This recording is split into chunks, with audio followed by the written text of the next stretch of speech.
अनिल गोयल जी, सारे कानून आपने ऐसे बना लिए हैं कि सब आपके फायदे के लिए हैं, आपको धांधली करनी है, चुनाव में सारी गड़बड़ी है, 45 दिन में आप लोग सीसीटीवी डिलीट कर देते हैं, चुनाव आयुक्त को चुनने के लिए आपने ऐसी 3 लोगों की कमेटी बना दी जिसमें 2-1 से फैसला हमेशा आपके पक्ष में ही होने वाला है और मुख्य चुनाव आयुक्त को अदालत ले जा नहीं सकते।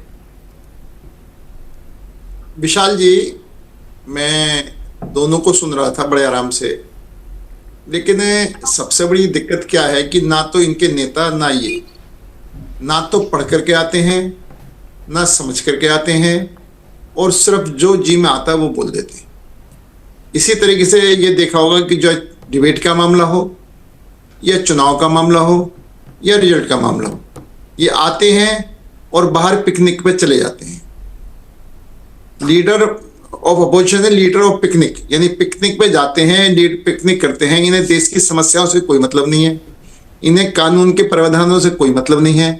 इनको सिर्फ जो बिल्कुल सुनील जी कह रहे थे कि इनकी तो वो आदत पड़ी हुई है कि कैबिनेट कोई प्रस्ताव पास कर दे और ये बाहर लेकर के प्रेस कॉन्फ्रेंस, उस प्रस्ताव के फेवर में प्रेस कॉन्फ्रेंस बुलाई जाए और राहुल गांधी जाए और उसको फाड़ के फेंक दें। तो निश्चित तौर पर जो इनकी पुरानी पॉलिसी रही है और आज इनको जो सही काम हो रहे हैं, कानून सम्मत काम हो रहे हैं, संविधान के अनुसार काम हो रहे हैं, आज इनके गले नहीं उतर रहे। मुझे एक बात और मैं मेरे कांग्रेसी भाइयों को याद दिलाना चाहता हूं, 1975 के अंदर माननीय हाई कोर्ट ने इंदिरा गांधी जी का चुनाव अवैध घोषित करा था। त्यागपत्र देने की बजाय उन्होंने आपातकालीन लागू कर दिया, इमरजेंसी लागू कर दिया, प्रधानमंत्री बने रहे। ये इनकी नैतिकता है। इस तरीके से लोकतंत्र की हत्या करते हैं। तो अगर हम हर कदम कदम पर इनको इनके सच्चाई बताएं तो इनको बौखलाहट शुरू हो जाती है, सुनना पसंद नहीं करते, अपने आप की कमियों को ठीक करना पसंद नहीं करते। तो ये सब बातें हैं। और जो माननीय अमित शाह जी ने लोकसभा के अंदर एक एक बात को बड़ा स्पष्ट तौर से कहा है। बल्कि एक बात और है, जो राहुल गांधी जी कह रहे पहले मेरे बातों का जवाब दो, तो उस पर भी माननीय अमित शाह जी ने कहा कि आपका प्रश्न पूछना है, उसके बाद में उसको मुझे कौन से क्रम पे जवाब देना है, ये तो मेरा अपना काम है। आप इसके ऊपर भी मुझे ये कहो कि मैं क्या बोलना है, कैसे बोलना है, किस तरीके से बोलना है, यानी बिल्कुल सड़क छाप कह लो या तानाशाही रवैया कह लो, ये दोनों रवैये जो है वो कांग्रेस को नहीं। ठीक है, लेकिन पहले जवाब दे दें, फिर नीरज मेहरे भी हमारे साथ जुड़ गए। अनिल जी, मुझे लगता है राहुल गांधी के जो 3 प्रश्न हैं उनका जवाब तो हो गया। अब बाकी की जो चीजें उन्हीं पर चर्चा कर लेते हैं। अब एसआईआर को लेकर जो चर्चा हो रही है कि एक तो बीएलओ पर की ट्रेनिंग नहीं है पर्याप्त, उनको फॉर्म भरने खुद नहीं आ रहे हैं, वो दूसरों को कैसे समझाएंगे, काम का दबाव उन पर बहुत ज्यादा है। और आपने देख लिया परिणाम, यूपी में अभी 3.25 करोड़ फॉर्म वापस नहीं आए हैं और इसीलिए डेट बढ़ानी पड़ गई एसआईआर की। यही तो लोग कह रहे थे आपसे कि भाई बहुत आनंद फानन में, बहुत तेजी में चल रहे हैं आप एसआईआर को लेकर, थोड़ा आराम से चलिए, हो जाएगा काम पूरा। विशाल जी, काम पूरा करने वालों ने भी आपने देखा होगा 19 दिन के अंदर बीएलओ ने अपना काम पूरा कर दिया था। वो ठीक है कि काम पूरे नहीं हुए, कोई टेक्निकल दिक्कत आ रही होंगी, उनकी परेशानियों देखते हुए सरकार ने उनका थोड़ा टाइम बढ़ा दिया है, लेकिन जो दिन टाइम फिक्स हुआ है उस टाइम के से भी आधे से कम टाइम में भी काम हो सकता है, ये बीएलओ ने करके दिखाया है।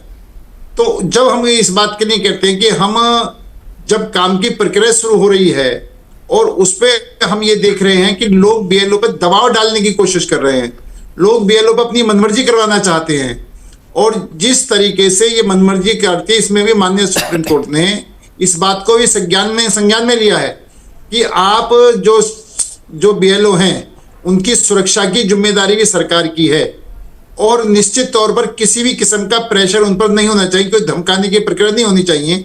ये लोकतंत्र की हत्या है। माननीय बंगाल के अंदर जिस तरीके से इन्होंने कर रखा है कि पूरे दबाव में डाल करके लोग अपने जो वहाँ के प्रशासनिक अधिकारी हैं, जो बीएलओ काम करना चाहते हैं, ये काम करने देना नहीं चाहते, और उसके परिणाम में ये चीजें जो सही काम हो रहा है, वोटों का शुद्धिकरण, एसआईआर जो हो रही है, बहुत अच्छा काम हो रहा है। इसमें जबरदस्ती अड़ंगा लगाना, जबरदस्ती इसके अंदर बेकार की बातें करना, ये इन्होंने काम कर दिया है।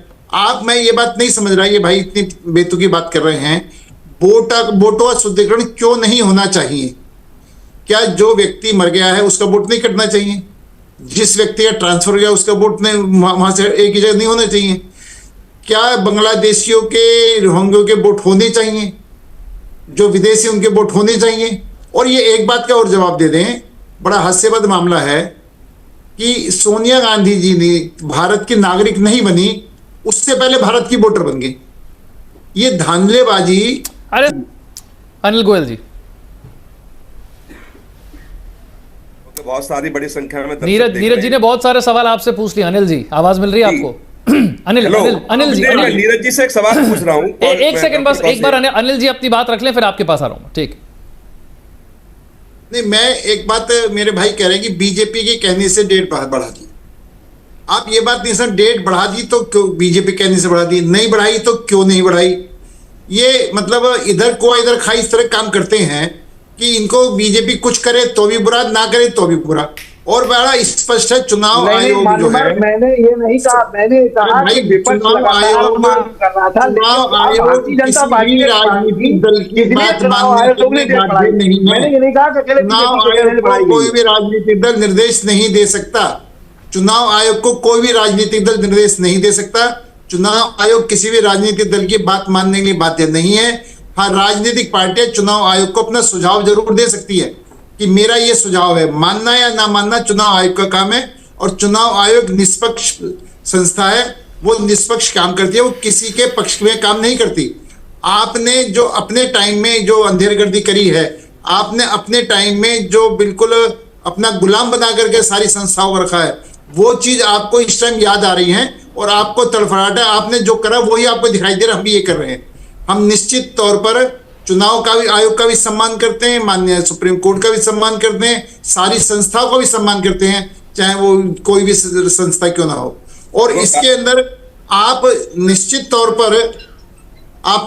तौर पर सिर्फ बीजेपी को बदनाम करना, बीजेपी पर आरोप लगाना, चुनाव आयोग को बदनाम करना, चुनाव आयोग पर आरोप लगाना, आप कोई सकारात्मक सोच देगा कोई काम ही नहीं कर रहे, सकारात्मक कोई बात ही नहीं कर रहे कि किन सकारात्मक बात से देश को चलाना है, किस तरीके से देश की समस्याओं का समाधान करना है।